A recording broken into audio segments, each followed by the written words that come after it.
Como parar Zico? Naquele final dos anos 70, a pergunta era frequente entre treinadores e jogadores adversários.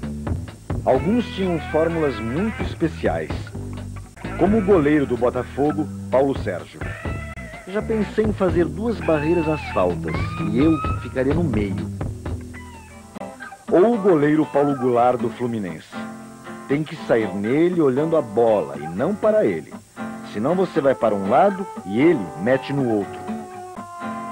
Outros não escondiam que não era com o futebol que se conseguia tal proeza. Como o ex-zagueiro do Vasco, do Bangu e do Corinthians, Moisés, conhecido como Xerife. Marcar Zico com elegância é simples perda de tempo. Ele faz um carnaval e te desmoraliza. O único jeito é, se a bola passar, ele não passa. A lei nos faculta o direito à falta e devemos utilizá-la. Zico teve marcadores implacáveis ao longo da carreira.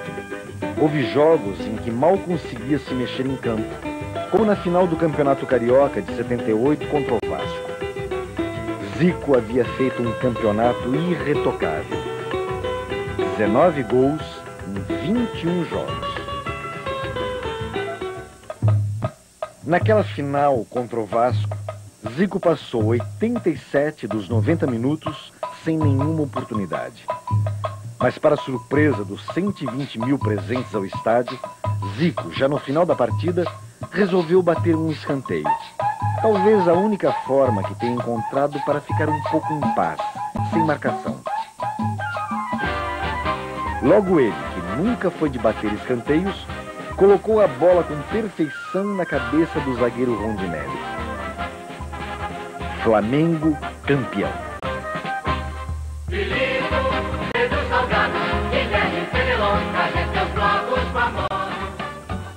Logo depois, acabou envolvido numa das poucas brigas de toda a carreira.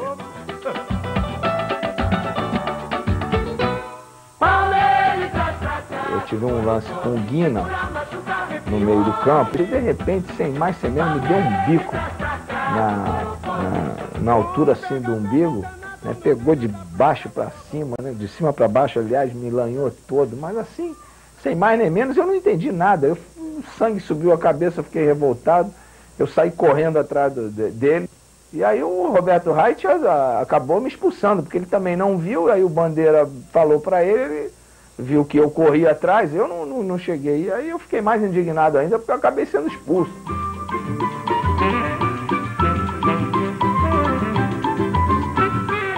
Começava a maior série de glórias da história do Flamengo.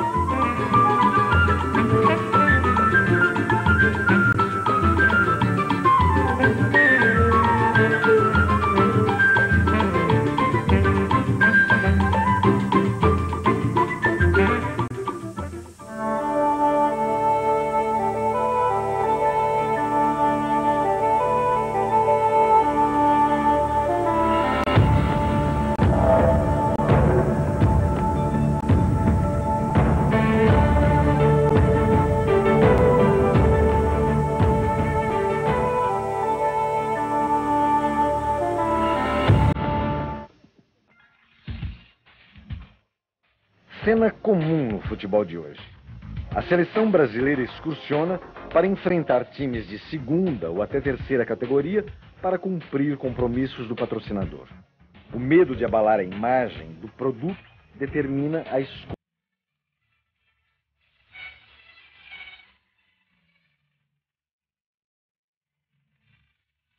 Em 81, a seleção brasileira, comandada por Tele Santana, faz uma excursão relâmpago pela Europa. O Brasil faria 3 jogos. Para começar, enfrentaria a Inglaterra em Wembley. O English Team não perdia desde 1923. Brasil 1-0. Gol de Zico.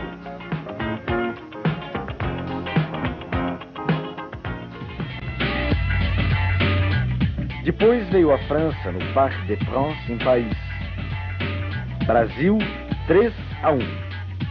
com um gol de Zico. Para terminar, que tal a Alemanha de Rummenigge em Berlim? Brasil 2-1. Zico foi o melhor em campo, aplaudido pelos alemães.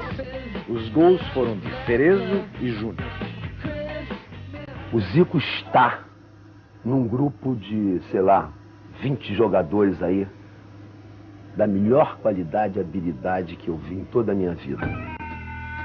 No futebol de hoje, seria um milagre Zico ter voltado para o Brasil. Qualquer clube europeu pagaria alguns milhões de dólares pelo seu passe, e ele ficaria por lá mesmo.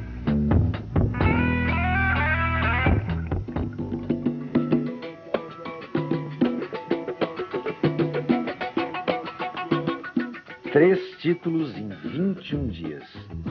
Este era o Flamengo de 1981.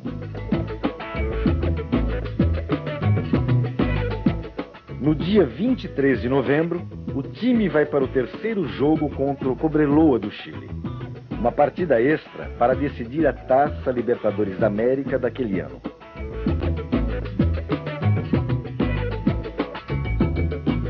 No primeiro jogo no Maracanã, o Flamengo ganhou por 2-1.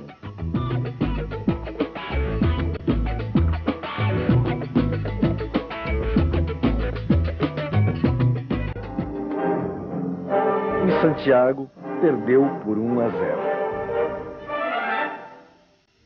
Na época não se decidia o torneio nos pênaltis e foi necessário um terceiro jogo em campo neutro. A cidade escolhida foi Montevidéu, no Uruguai. O Flamengo ganhou por 2-0. E gols de Zico. Revoltado com a violência dos adversários, o técnico Paulo César Carpegiani manda o reserva Anselmo entrar em campo com uma missão específica: dar um soco na cara do zagueiro chileno Mário Soto, que fora desleal durante todas as partidas. Flamengo campeão da Libertadores no campo e no braço. A maior emoção da carreira do Galo. A maior alegria foi a Libertadores. Foi pela circunstância, tudo aquilo que aconteceu naquela competição. Foi muito difícil, né? Começar pela fase classificatória, aqueles jogos com Atlético, Paraguai, e depois fomos para Bolívia, né? Colômbia, tudo contra, né? Aí chega na final contra o time do Chile, era o país todo contra o Flamengo. 2 semanas depois, o Flamengo voltaria a decidir um título. Desta vez, o do Campeonato Carioca contra o Vasco. 180 mil pessoas estavam no Maracanã. Flamengo 2-1. Todo mundo ao mesmo tempo se mexe. Toda a terra inteira quer balançar. Todo mundo ao mesmo tempo se mexe. Toda a terra inteira quer balançar. 6 dias depois, nova decisão. O do Campeonato Mundial Interclubes contra o Liverpool em Tóquio. Um passeio. Flamengo 3-0.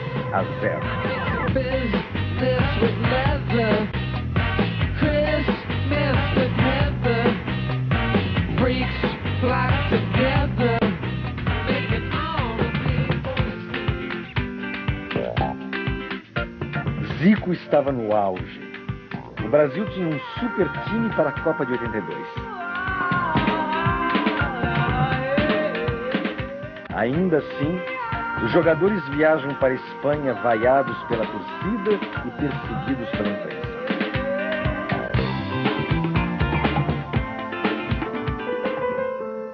O time foi considerado o melhor daquela Copa. Mas o cenário estava montado para outra grande decepção. 5 de julho, o Brasil entra em campo para enfrentar a Itália como favorito. É a Copa do Mundo. Eu, por incrível que pareça, só perdi um jogo. Joguei 3 Copas do Mundo e só perdi aquele jogo para a Itália, aquele fatídico jogo. Os outros, nós em 78 empatamos número de pontos com a Argentina e acabamos sendo eliminados por saldo de gols daquele jogo Argentina e Peru, que eles fizeram 6, jogaram depois do nosso jogo, essas coisas todas. 82 nós perdemos para a Itália e 86 empatamos com a França, perdendo os pênaltis. Então é uma coisa meio complicada, você vai dizer, eu joguei quase 90 jogos pela seleção e perdi 2 jogos.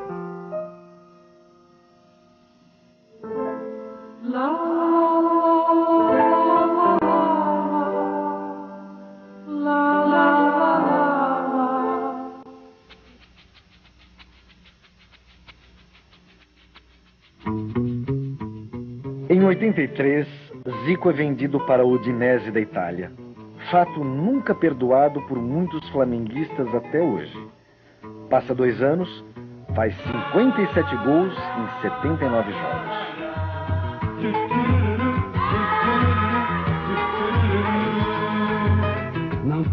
Foi uma experiência fantástica, né? O tipo de futebol europeu, eu ganhei mais maturidade, ganhei mais, talvez tenha dado mais velocidade até no meu jogo, né? Porque cada jogo eram marcações em cima de marcações, sempre um homem atrás de mim o tempo todo. E eu acho que foi uma experiência que é importante para qualquer jogador brasileiro poder passar. Ele de início ele não queria ir, bom, não queria ir nunca, porque ele nunca deixou de amar o Flamengo e de deixar o Flamengo. Eu dei muita força para ele, eu falei, acho que tem que ir. Então, para ele, isso foi em 83, isso era muito importante. Então, ele foi. Eu senti muito, porque você sente quando você vai para outro país. Eu fui para uma cidade pequena, né, de interior. Não é interior, uma cidade pequena, não é como o Rio de Janeiro. Mas depois, adaptação normal, ele quis voltar antes dos 3 anos. Eu achei que ele não deveria voltar, eu achei que ele deveria ficar lá. Que tinha, inclusive, tinham vários clubes querendo comprar. E times grandes, clubes grandes.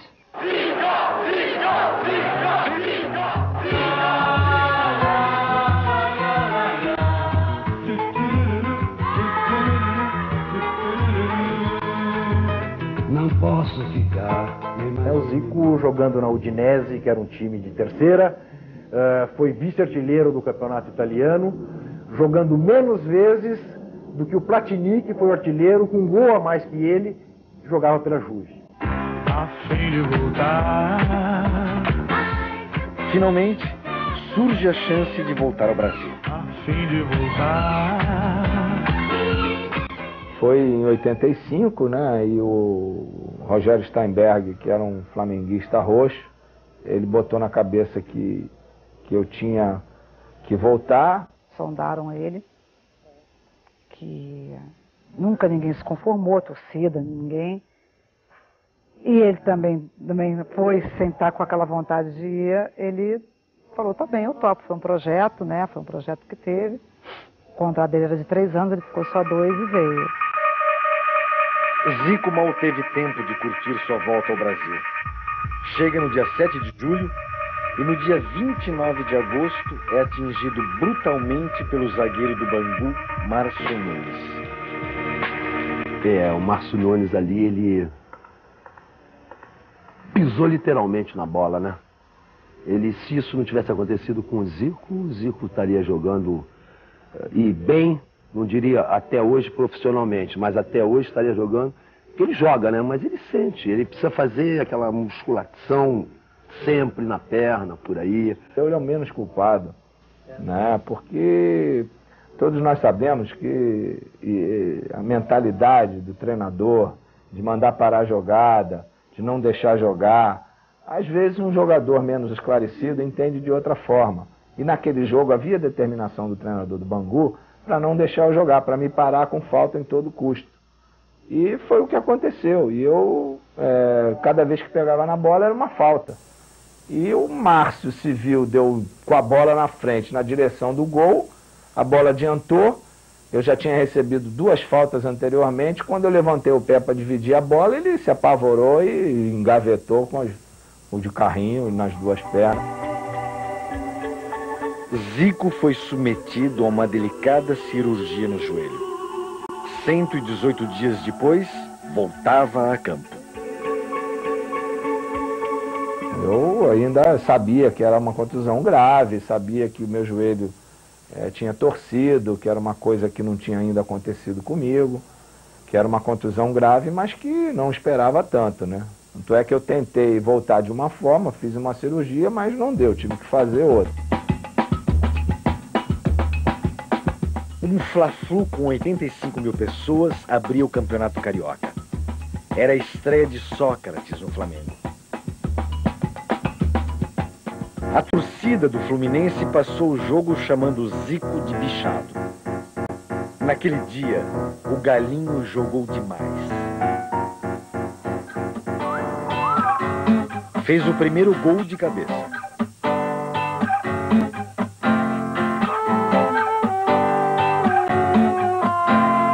O segundo de falta.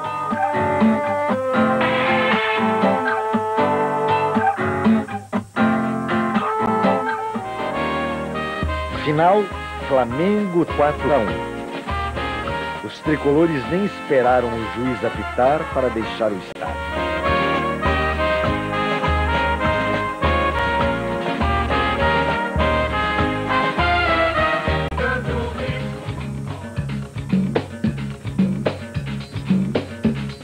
Em 91, Zico vai para o Japão. Joga para um clube do interior, cujo nome se transformaria em sinônimo de futebol para os japoneses. Kashima Antlers.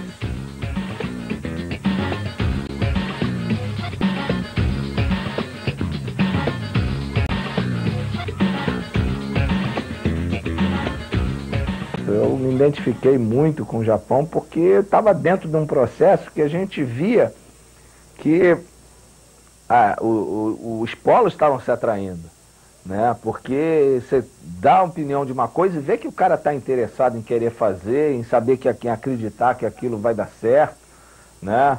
O que era possível fazer, e cada vez que você dava uma orientação e eles faziam e dava certo, eles queriam mais, sabe? Queriam aprender mais, sempre querendo melhorar, sempre. E eu, por ser um cara disciplinado, por ser um cara determinado, né? E além de tudo, né?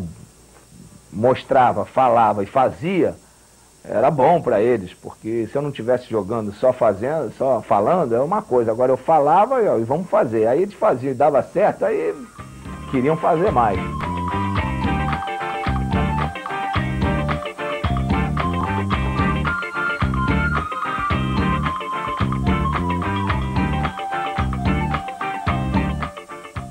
Quando eu vi o time que era um time de segunda divisão. O campo era campo. O Zico tinha um time aqui, né, que era a nova geração. Um time que não tinha nem campo. Aonde ele jogava era assim, os campos que ele ia jogar. Eu dizia, nem uma nova geração joga num time desse. Eu dizia, eu não estou acreditando que você vai ficar aqui. A roupa do treino não tinha onde lavar, ele levava para o hotel para lavar no hotel. Eu acho que tudo foi movido pelos desafios, né, de você querer enfrentar uma situação nova, querer mostrar cada vez mais a capacidade, porque eu sou uma pessoa que, se eu aceito fazer uma coisa, eu quero fazer ela da melhor maneira possível, né? Eu tenho mania de perfeição. O time foi para a primeira divisão, enfim, campeonato, tudo que ele achou que ia acontecer, aconteceu. Ele tinha toda a razão. Em 82 jogos, marca 54 gols, alguns inesquecíveis.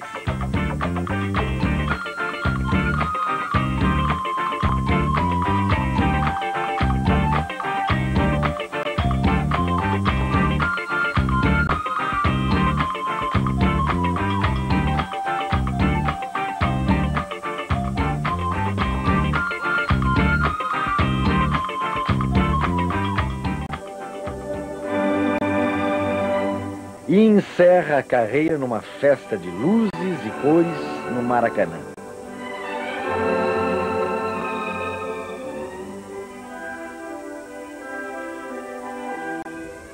O Flamengo ganhou a Copa União, e a Copa União foi lá para a sede do Flamengo na Gávea.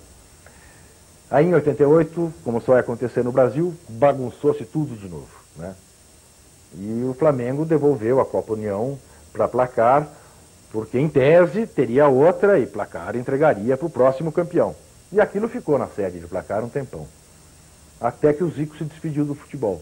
No dia que o Zico fez a festa de despedida dele no Maracanã, eu não tive dúvida, eu agarrei a Copa União, que é um troféu lindo, feito pelo Fajardo, uma beleza de um troféu, e dei o troféu para ele, tenho o troféu guardado na casa dele até hoje. Ele ficou muito surpreso, porque ele não esperava, ele não sabia, a festa estava todinha programada, item por item e tal, mas eu combinei com os organizadores que eu entregaria a Copa União para ele sem que ele soubesse. E você imagina o que foi, Maracanã lotado, Zico, um facho de luz, né? E eu entrei no gramado do Maracanã e entreguei a taça para ele.